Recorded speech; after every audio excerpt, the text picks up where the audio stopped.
Hello, International Wives of African Men. This is your girl Bree Delaney, known in the group.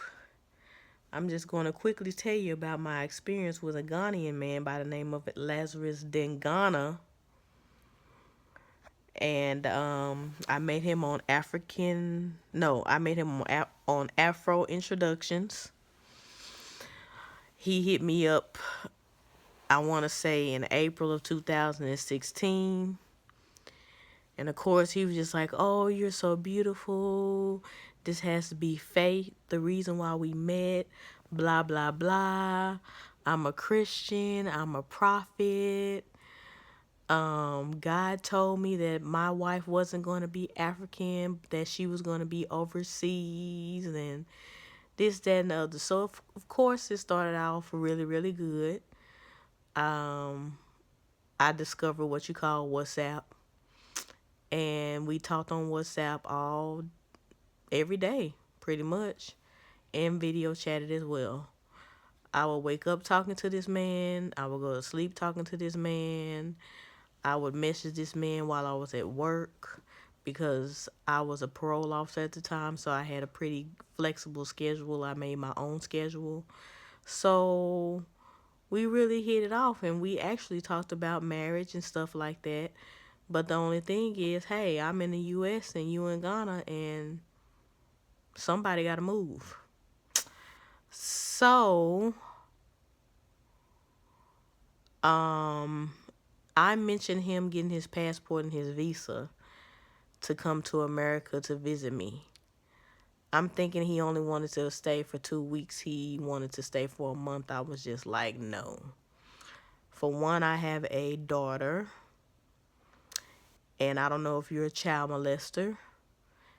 And when I was a parole officer, I monitored and supervised sex offenders, rapists, and child molesters. So I'm very um cautious when it comes down to my child.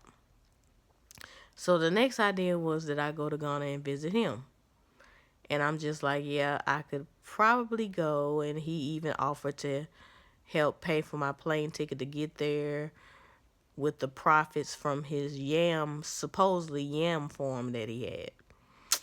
So I told him I would have to stay in the city because my body is not immune to all the stuff that his body is immune to in Africa.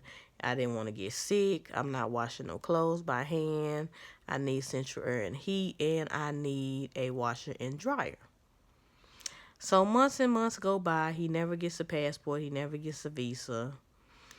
He never helps me get to Ghana because those plane tickets can be pricey. So we start getting into it. He gets into it with one of my best friends at the time. And basically, I was just like, I'm not going to sit up here and wait on this man to make up his mind or sit up here and be on the phone for the next 4 years. So there came a time where we stopped talking for several months. Where during those several months, my best friend, now my fiance, Shavonda, we got together. And the next time Lazarus pops back up in my life, she and I were together. So he gets mad and he's trying to condemn me and say that I shouldn't be doing such disgusting things and my girlfriend is going to disappoint me, blah, blah, blah, yada, yada, yada. And we had a petty argument. Our last petty argument was a few months ago via video chat on WhatsApp. And, he wants to call me fat, and I called him skinny involuntarily, because I know that he's poor and he cannot afford to eat like we eat down here in Texas. So I'm just like, whatever, dude. If I'm fat, whatever. So I'm laughing. I'm talking bad about him. And this man opens up his mouth and his teeth look like a jack-o'-lantern. Now, I always knew he had a gap.